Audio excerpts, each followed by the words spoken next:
We're being forced to operate in a system where initially Black people were the capital. So what does it mean, even from an internal mindset, to go from Black people being owned to us being owners? That's a mind screw. I'm sorry, y'all. And I think we beat ourselves up a lot to say, why ain't Black people figured it out? It's like because there's something internal that is just like not aligning.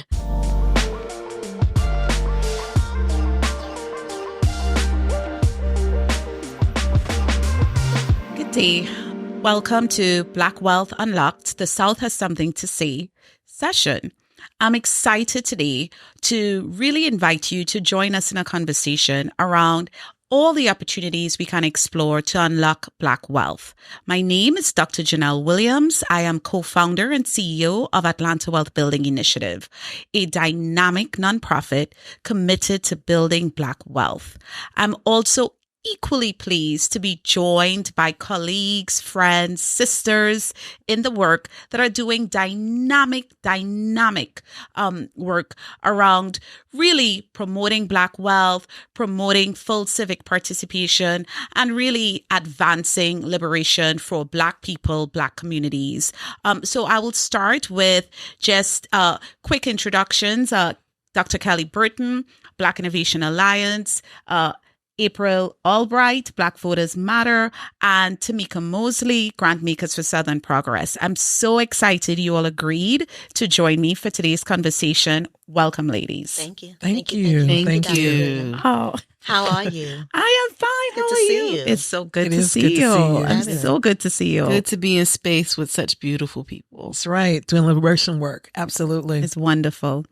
So I'd love to start to invite you to share a bit about your journey that brought you to this moment, to this assignment, your current mission that you are on. And you all don't have to all go at once, but I'd love for you to just share a bit of your journey and your why and how your why has really inspired where you are today. You first. So that would probably take my why to how I got here in this chair, in this work, is years in the making. I thought I was going to be on the Supreme Court, as an attorney. But I had an intersection at a meeting with some very powerful people when I was a junior in college in Birmingham, Alabama. And that meeting changed my life. It took me, and I was already being raised by what I would call a civil rights attorney. So I got to witness my father litigate voter fraud cases alongside giants like Lonnie Guinier, Elaine Jones. But I hadn't really made that connection for myself, especially not related to Black liberation. But I met some powerful people in Birmingham who were with the Malcolm X grassroots movement. And after that intersection, my whole perspective around what we're doing here in this country domestically changed completely. Yes. And I no longer had any aspirations to be on the Supreme Court, but I had every aspiration to use my law degree in order to liberate our people, organize, and I joined a firm in Selma, Alabama that found a way to marry those two worlds. In fact, the primary partners at the time was one dynamic sister, Fire Rose Sanders, who could set a courtroom on fire. She became my mentor around how do you use this to not only, liberate your people in the courtroom, but then how do you get people to civically engage to get political power? How do we give our land back to our people and use our law? And one of the first cases I was involved in was a Black farmers lawsuit, which to this day is the largest lawsuit against the United States, where not only Black folks were given money, not full reparations, but it was about as close as America has come to in giving money for taking land from Black folk. And we actually were able to litigate and actually get some of our folks got their land back, new communities in Georgia who had amassed 100 or so acres back in the 60s, but lost their land through the USDA. They actually got their land back through this lawsuit. So, I could go on, but just understanding who we are as a people, our struggle for liberation in this country, our loss of land, our loss of wealth, our failure to get real political power in this country became my pursuit, along with my husband and my best friend Latasha, and that's really how we ended up in this desk. We can go on, but that's for the most part how I got here. Thank you for sharing, April. Beautiful. Well, I always start when I'm in these spaces by saying I'm a child of the South. And I grew up in a community where I was loved. I grew up in a family where I felt understood and exercised love. But I didn't always feel that from the city and the towns and the countries that I was in. And so for me, that began my journey to being here.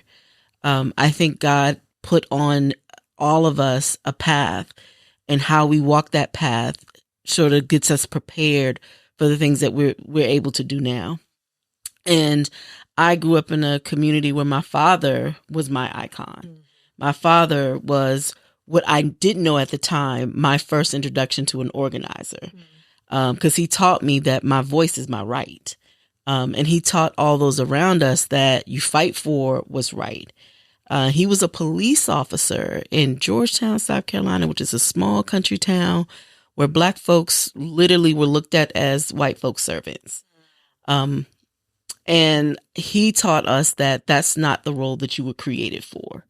And he took the time to explain to many of us that if you don't speak up for yourself, if you don't fight for yourself, if you don't fight for your community, they will take it. And they will own it. Yeah. Not only just your mind, but your everything around you. And for a long time, I felt the strains of racism, not even really understanding what it was. And I went on. I was like, I got to get out of this small town. I'm gonna go to college. I'm going to, whoever gives me the most money, that's what I'm going to do.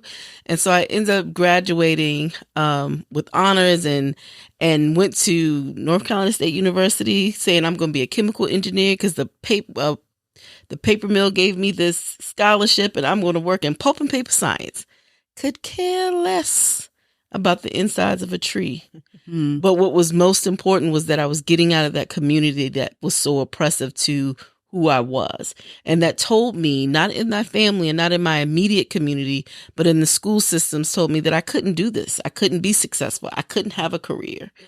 And so I went through that journey until my father passed away and realized that, I needed to find my passion. I needed to understand what I wanted to do. And through my journey through college and with family and friends, got connected to the Community Foundation in Coastal Carolina, where I met a wonderful woman named Gladys Washington, who sort of laid the groundwork and made me realize my connections through my upbringing, through my family, that I could do this work and give back and fight for my community and make sure that the things that we were robbed of were given back to us. That many folks don't understand where they're from.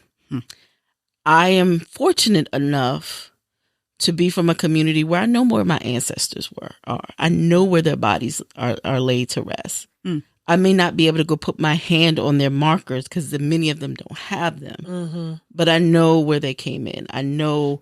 And so to be able to do this work, to give back to them, even if it's spiritually what they were robbed of, I think about all the wealth that was gained off of the backs of our pain. And that's what, when we talk about liberation and when we talk about building wealth, it's that. That's right. It's about making sure our ancestors' bloods weren't shed in vain, and that we have the opportunity to build wealth and build opportunities for ourselves and for our communities and for future generations that we were initially robbed of. And so that process of of understanding who I am, whose I am, and that I have the right to fight for the liberation of my people is what has brought me to this seat and here with you all. So I'm a Jersey girl, y'all. I'm a Jersey girl. I'm a Jersey girl. I say I'm half Jersey girl, half Georgia peach, because I've been in Atlanta longer than I've lived in New Jersey. I've been in Atlanta since '96. Don't be counting. Don't be adding no math. Put your pencil down. Right. But I had a similar experience in that I grew up in a loving family. My parents were working class. They were homeowners, but in Camden, New Jersey, that wasn't enough for you to actually have the conditions that were necessary for you to thrive. So when my parents got divorced, my mom moved us to the suburbs, which, Moorestown, New Jersey, which was 20 minutes away from Camden, New Jersey, but a world away in terms of opportunity. So in that moment, in that experience, I realized that place matters. Your zip code matters. Yes. And it has a lot to do with your life outcomes. So fast forward, I arrive in Atlanta in '96. I go to Clark Atlanta. I thought I wanted to be a sportscaster. So I started with a degree in communications, transitioned into political science because I thought I wanted to be an attorney. And then graduated, couldn't find a job, and all the jobs that I could find were not enough to pay no kind of rent. So I said, okay, Lord, what are we about to do? Okay, it's going to be law school or graduate school. So it was graduate school. I went to Emory, worked on my PhD, graduated in 2009 with a PhD in political science. And ever since then, I have been every sort of entrepreneur you can imagine. I have run every type of organization. I've had a service-based business, a product-based business, a social enterprise, and today I lead a national coalition. But I was thinking about this the other day. While I was in my predominantly white high school, I was the president of the African American Club. And today I am still the president of the African American Club, just on a different level. Yeah. So it seems that I've always been some version of this person, whether I want to acknowledge it or not. I love that. This particular session is really titled "The South Has Something to Say," and that's with intent. And I want to invite the Global South into the room. You all know everywhere I go, I always say I'm a daughter of the Global South, Trinity to the bone. Not Jamaica? You know what? We're not doing that. We're not doing that.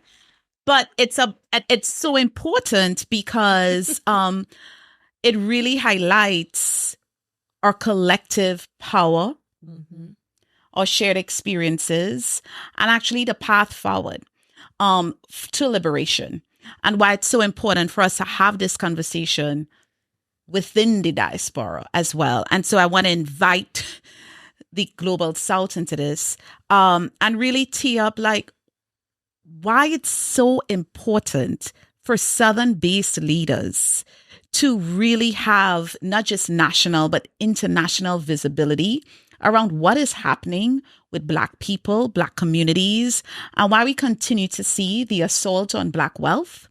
The realities of that this place we call United States of America was financed on Black labor, white wealth, Black bodies, and we've seen a domino effect, not just in the United States, but certainly showed up across the diaspora. So I'd love your thoughts around the urgency of now and why we need to really shed a spotlight around what's happening in the South and why we need to really move away from just like, here's some cute money to address some issues. Like, here's some money for, Thanksgiving dinners, because that's what it actually translates into.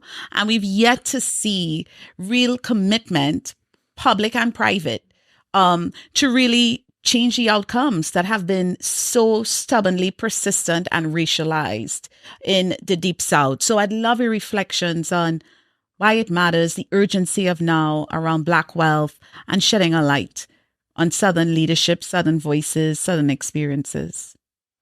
I'll start off by saying, I just think about this work with the position that I'm currently in with GrantMakers for Southern Progress, and having to have conversations with funders about that very thing, and helping people understand how alive capitalism still is in this country, and how it is still robbing us of our ability to be truly free. And I think about Puerto Rico. I think about the Caribbean. I think about the communities that are based in the South, and they all have one thing in common. A lot of them have been robbed of their infrastructure. A lot of them have been robbed of the economic opportunity so that they can be in position to continue to fuel capitalism in this country. And I think the time is now for people to really understand, like, we have to systematically destroy the systems that have been holding us in these positions for so long. And I don't think people understand what's at risk, that people are putting their lives on the line every day to fight for a just system, where their children can have health care, they can have a good education, like all those things that are multi-layered and interconnected. Like I think about like the communities I grew up in, where the neighborhood I'm in, Georgetown, it's surrounded by a steel mill, a paper mill, and a nuclear like power plant, all within a 2-mile radius of where I live. I think about Charleston, South Carolina, 4 Mile Hibernia, where companies were able to come in and put industries and create little dwellings for their workers to live in, but they were also polluting that same ground. That's right. And the families that lived in those homes eventually were dying because the chemicals were eating away at their homes and giving them cancer. And that's thought to be acceptable. That's in my lifetime. I don't mind saying I'm 49 years old. In the 90s, this is something that was still acceptable, that you could poison people, have cheap labor, and still make millions of dollars. That's the trend that still is alive and well in America today, in the South today, that we have to think about how we're going to break those things down and break the nuances of them down and understand like how we have to empower people to take ownership back of those companies and sort of, make sure that they have the ability to thrive and live where there's no physical, mental, or emotional harm, to just live. Yeah, I think we have to see each other everywhere in order to get the kind of power we need in order to respond to the needs of the time. We have to understand that if we're really going to be able to solve the wealth issue that we have, whether it's due to colonization, imperialism, or enslavement, it all resulted in the same stripping of wealth from our people. And so the way to respond is we've got to collectively understand that we've got the numbers, right? The numbers to respond to it. And that if wherever we are, if we have land, because we have to fundamentally understand that they understand it, which is why they make sure certain through policy and by might that we never were given the opportunity to have it, right? So one, we have to look historically at all of our movements where people struggled and our people fought and won independence, number one. So we can see and recognize that we have the power to still do those kinds of things. We can still fight for and win our independence. And then we have to support, when these nations fight for real policies to transfer and continue to build wealth from that independence, we have to, in America and other places, stand in solidarity with the type of policies that they're putting in place in order to strengthen their independence. Because if they get strengthened, then domestically here, we can also be strengthened. And we have to have courage and a different level of analysis here in this country, right? Because there are many of us who have amassed some level of wealth. But because we have captured ourselves under the same philosophy of capitalism from our oppressor, then we have not joined this movement for independence in a real fundamental way that could change our circumstance. We can talk about, philanthropy. We can talk about, asking people to give us money because quite frankly, it is our money. But at the end of the day, we've got to support nations that have won independence. We have got to find ways to help finance those movements in real ways.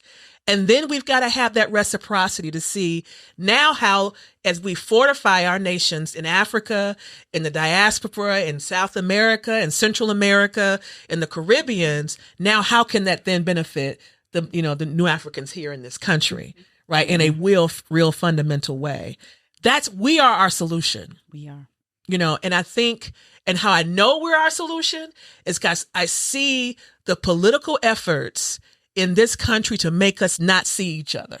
Yeah. Like the most recent movements where they're now trying to throw away things like Pan-Africanism, call it outdated and non-functional, right? So that, you are only this person if you happen to be, you can trace your lineage back to Alabama and Mississippi, as opposed to, and thinking about, our ancestors like Marcus Garvey. I mean, come on. Right. How many books are banned right now? We've got to go back and fetch it. With our, and now they're stripping that part of it so that we don't have that understanding of our collective, connection to our independence. We cannot win until we see each other all over this globe, wherever we are in our struggles. If we don't do that, we will not solve it. We will not win it. And they know it. They know it. So yeah. Yeah, this is a hard one. It's real complicated. Black people have to reimagine prosperity for ourselves because we are forced to chase these metrics in a system that was created based on pure Black extraction. I heard Joy Reid say that slavery was pure capitalism, like straight to the vein, pure capitalism. And ever since the Emancipation Proclamation, capitalists have been trying to get back to their version of Eden, which was slavery. And then we are to chase this, even we talked about like closing the racial wealth gap and how that's the current framing. But then I'm like, what did white folks have to do in order to get ahead? 228 years. Yeah, come on. I mean, that's the current racial wealth gap that we're staring down. 228 years for Black family wealth to catch up to white family wealth. I ain't trying to do whatever that took. And it's basic math. It's kind of like a race. It's like you get a 228-year head start. So I'm sorry, am I supposed to run faster? It's not that much running faster. And every time we try to like hack the system, then here comes the Supreme Court talking about reverse discrimination. So I think we have to reimagine what prosperity looks like because we're being forced to operate in a system where initially Black people were the capital. Yeah. So what does it mean, even from an internal mindset, to go from Black people being owned to us being owners? That's a mind screw. I'm sorry, y'all. And I think we beat ourselves up a lot to say, why ain't Black people figured it out? It's like because there's something internal that is just like not aligning with the whole premise of it. So I think, there's just going to be a whole lot of reckoning that we as Black folks need to do. Like, yes, wealth is, we talk about it in our manifesto, like money in your pockets, assets in your account, land in your name. Absolutely.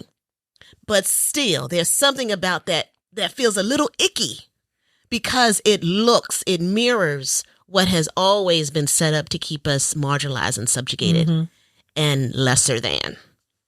So I want to give a plug for work we'll be releasing, really looking at the structural determinants of Black community wealth.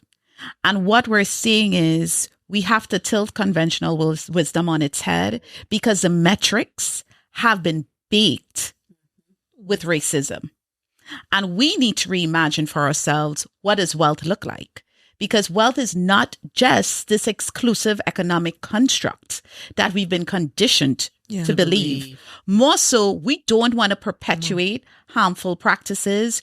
We don't want to indiscriminately continue to lock our people up to profit out of their modern day enslavement so that we could close that 228-year gap. The other irony of this, I just want to say, is the reality that we were the capital, but also the fact that by excluding us from full participation in this economy, from full civic participation, we're also constraining economic competitiveness for all. So I would evoke Latasha Brown here when saying that, building Black wealth is not a request for benevolence. It is actually an economic and moral imperative, right? And so that's something to really hold and name. So this series is really around Black Wealth Unlocked. So I want to spend some time talking about solutions, strategies, things that are percolating in your respective bodies of work. And I'm going to kick it off first with you, Kelly, because when I think about what BIA is doing, and you referenced, we're seeing the surge in lawsuits around reverse discrimination. We've followed all these rulings that have occurred. BIA has announced this clapback campaign, which, Atlanta Well Building is so proud to be a member of. We're standing in solidarity, but it's really a moment to say we're not only going to retreat as we've done in defense mode, because fear has been a constant tactic to silence us.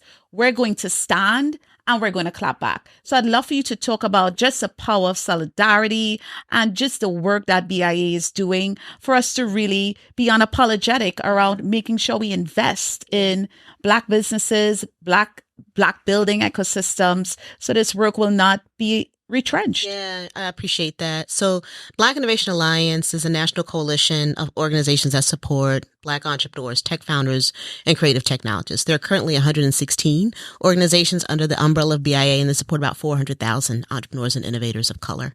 And so for us, it's all about movement building, because we're very clear this kind of isolated approach to moving the needle and advancing as a people, it ain't working for us. We really need to figure out how we build the infrastructure that allows us to deploy resources and for information rapidly and at scale. So everything that we're doing at BIA, and it's beautiful that we are nested in this innovation space, is about how do we build the modern day 21st century infrastructure that enables us to deploy resources and information rapidly and at scale. Because, there is, I'm gonna skip over that point. I'm going to Go there. We're unlocking Black wealth. Go there. We're unlocking Black wealth. Okay. What I will say is that we as a people and our allies and people who want a fair and just democracy, we have to build new skills. We need to establish new modes and ways of being and doing. There are a lot of aspirational things that we think about ourselves as people of color, as Black folks, as progressives, that are not real. Mm. They are aspirational. They are not actual. Mm. And they are muscles that we, as Black folks, as people of color, as progressives, are going to have to build if we are going to win. Because the forces, the conservatives, there are certain things that they have down to a science. And that's why we're always on our heels and in defense mode, because we underestimate the malevolent strategery to go back to George Bush or whoever, right? The malevolent strategy that's at play, strategy that is at play, and it is wired to win. So BIA is like, okay, let's stop. We're going to stop playing the games. Let's get real, and appreciate the consequences associated with business as usual. Cause there's a whole lot of, that's where I was going. And I decided to pivot and reroute, because I ain't trying to get you in trouble. This is the first season of your podcast. I don't want to get no angry messages in your chat. Like, what is Kelly Burton talking about? Keep that business to ourselves. But there is a lot of business as usual that we need to course correct around. Yes. April. Okay. I was looking at the stress. Yeah. So it's so interesting, even in Kelly's space around, working with Black founders, really building an ecosystem to support them. She lifted up movement and movement building as an important part of the infrastructure. And that's your lifeline, right? And so when we think about the South, when we think about building Black wealth, we're also having a conversation that wealth is here to finance our liberation. And so what are your highlights, reflections, charges on how do we make sure that we're not just going from one moment to the next, that we're really creating sustainable movements? What does succession planning look like? Multi-generational leadership? And what are the things we need to think about for the next iteration of movement building so that we fight to win? When I moved to Selma, Alabama, and people know Selma, and primarily for what happened Bloody Sunday. And I remember going door to door to organize around getting rid of the mayor who had been there since 1960. It was Mayor T. Smitherman. And he was being elected repeatedly and largely due to Black folk. And he was the same mayor that made it very difficult for organizers through, SNCC and others to organize folks to be registered to vote. He was the same person who called Dr. King, Dr. Coon, right? So it just baffled me. And as I would walk around and go door to door, and I would talk to people about, we got to get registered, we got to get this man out of office, there was such a great indifference around it. And I was perplexed on how is it possible that in a community with this legacy that was 5 minutes down the road, that folks went across every day to go to work, there was so much indifference around seeing voting as a tool to help change their circumstances. And I'll never forget one day knocking on the door and an older sister was like, why should I vote? Why should I care? Ain't nothing changed around here. My condition, I still live in the same. And she was so right. At that moment, it hit me like a ton of bricks, once I got out of my Malcolm X phase and I looked around and I was like, wait a minute. I mean, it literally looks the same that it did 30 years ago. The same, our community was probably more impoverished now than it even was then, right? So, Cliff and I, we had a Malcolm X grassroots, we had a center for self-determination on Alabama Avenue. That was a big deal for us because we were like steps away from where Malcolm and Martin, we were so encased in our ideology and, what we were going to come to Selma to do that we failed to make that just significant connection. I'm going somewhere.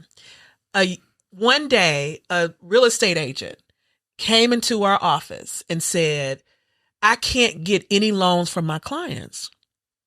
And so we were like, what was happening? She said, being redlined. There was 5 of the major banks in this small little community, but yet Black folk were not able to purchase homes in this town. And so we joined her. We did a protest and all kinds of stuff. But then Cliff stayed up one night, researched, realized, he came up and said, I think I can get mortgages for our people. And so that Center for Self-Determination got moved to the back and in the front became a mortgage company. And so the same people that were walking past the sign for the Center for Self-Determination start coming in because we started being able to give mortgages, right? And they started to hear what we had to say. And so as a result of that transition of being able to then begin to, for the first time, we started putting more houses, more Black folk in houses than the banks, right? And we dared them to match us because we knew they weren't going to do it because they didn't want to give our people the money.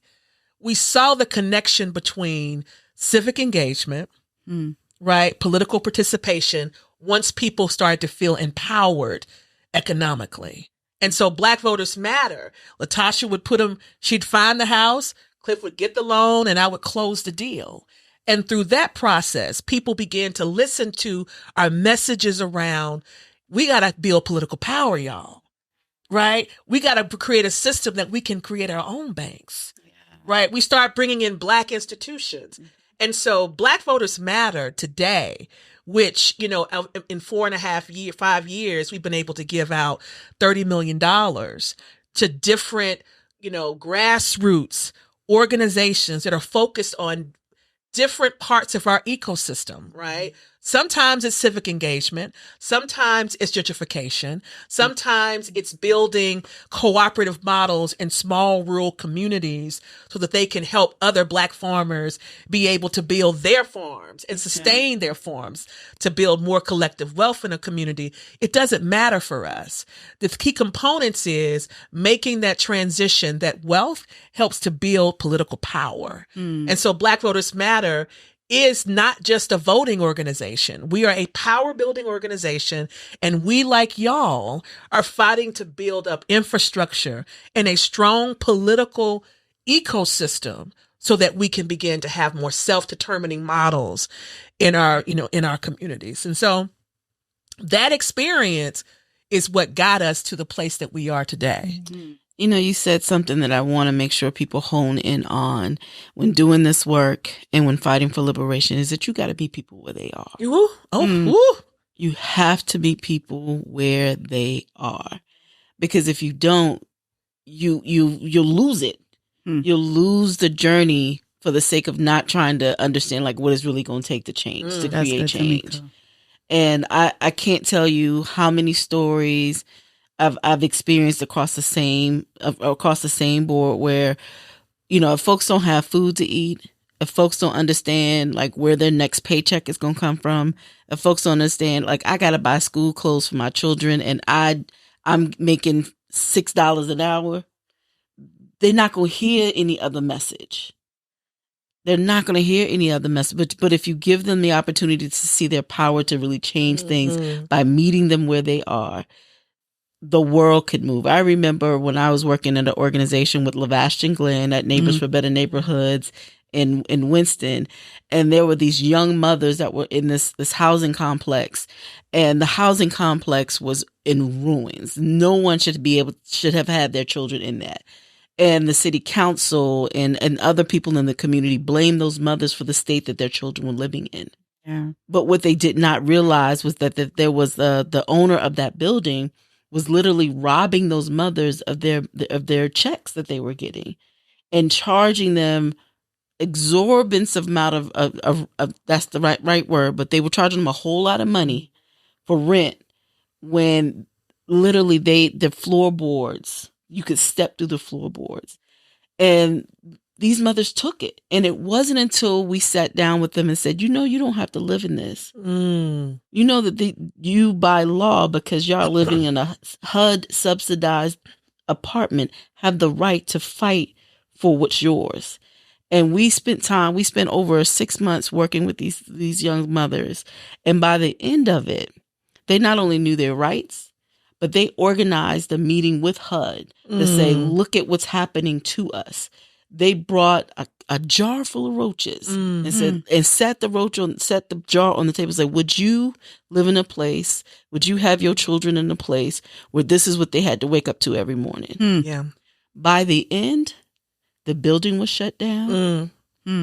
They all got vouchers to relocate. And some of them end up getting politically way more involved because they understood, they at that point understood their power to make change. And those are the things that are important when you think about what it means to build economic opportunity and build wealth. You have to meet people where they are. I love that. And I appreciate that, Tamieka. Let's talk about power is a word that came up multiple times. And power could evoke fear or curiosity, interest, insight, right? From your seat, from a philanthropic perspective, can you share, because again, this is solutions oriented, promising strategies or practices where you see philanthropic commitments to shift power, to create more equitable outcomes? Believe it or not, it doesn't start with philanthropy. It does not. It absolutely does not. And I think, I'm not sure if it was April. I think it was April that said it earlier, that you have to understand that you have to build these institutions and build your own strategies and corral your own resources and redistribute it in a way that's going to, so that you can see the change that you want happen. You know, one of the things that GSP has been saying to philanthropy for forever, that some of them are starting to get it, but we still got a long way to go, is that we're not going to see the change that we want to see in community until you put the resources in the hands of the people that have the solutions. Once you do that, you'll see the change that you're seeking.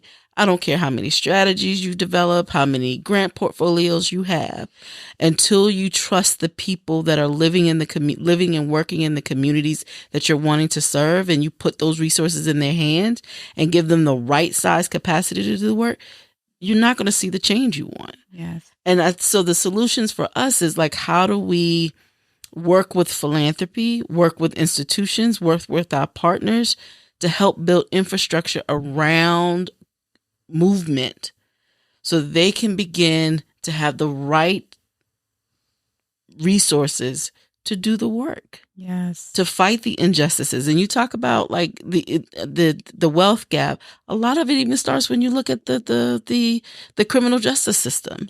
Like, people don't understand, like, the criminal justice system is built around, not criminal justice, the prison system is built around people still being able to rob people of their labor to create wealth. And until we break those structures down, until we really understand how all these systems are really organized to still feed off the back of our labor, things are not going to change. I'm rambling now, and I'm gonna bring it back. But I really think for us to understand, like, investing in the formations that are in the South, investing in organizations like the Southern Power Fund, investing in the Contigos of the world, investing in those intermediaries that have their hands and their connections, investing in Black Voters Matter, who people don't realize how much money y'all give out. No, they don't. Yes. Mm-hmm. Like, it's not just about when you build power, you're also these institutions are also reinvesting back into community. And that story needs to be told. Yeah. Like, people need to understand, like, when you invest in these institutions, because they know where people are in community, they have the ability to give them the resources that they need to build their capacity. That's right. And I think those are the solutions that we need to be more focused on. Those are the opportunities that we have in this country to really see power build on a whole different level. Ladies, I am so thankful you said yes. So I'm going to end with a final question we ask all our guests for this series. And I want to say that I was really intentional in inviting each of you because your work, your mission, your commitment transcends Black exceptionalism. You say the thing that needs to be said. You take the risk. And you bring so much such integrity to this movement. And so, in your words, what does Black wealth mean to you? Black wealth means to me that I can go back to my hometown and I can see people define wealth for themselves. Wealth does not mean you got billions of dollars in the bank. Wealth means that your families are going to be taken care of for generations. Yeah. It means that you have land and you have the right to do what you want with that land and to pass it on to your children and know that they're going to have it for as long as they want it. Black wealth to me is pure joy. Mm-hmm. It's family, it's connection, it's rootedness, it's understanding who we are. Mm-hmm. It's reconnecting back to who we are as a people. That's what Black wealth means to me. Love that. Wealth is options. You know, I always say that People who have wealth don't have dirty water or underperforming schools or poor infrastructure. When you are proximate to wealth, you're good. As the word says, money solves all things. And so for Black folks, that is my deep desire, that we find our way to a sort of wealth that will give us options and access and give us the wherewithal to solve our own problems, so we are not reliant on a democracy to save us or a market, an economy to save us. We can save ourselves. Yeah. And I'd say ditto to what she said and what she said, and just simply punctuate with independence. It means Black independence, and Black independence will help us do that. Have the joy, have the choices, have the land, and have the quality of life that is deserving of who we are and who we've been historically and who we continue to be in this world. So that's what it means to me. Yeah. I think it's so important. Many people ask me, like, Janelle, your work, because we've done this pivot to be really explicit around building Black wealth. And it's really been clear to me, being race explicit is not race exclusive. It's also very clear to me that being pro-Black is not anti any other group. It's not. It actually helps the broader collective. So thank you so much, ladies, for agreeing to join today's session. My name is Dr. Janelle Williams, co-founder and CEO of Atlanta Wealth Building Initiative. Please check us out online, and remember to connect, commit, and always contribute. Black Wealth Unlocked. You heard it here first. Thank you.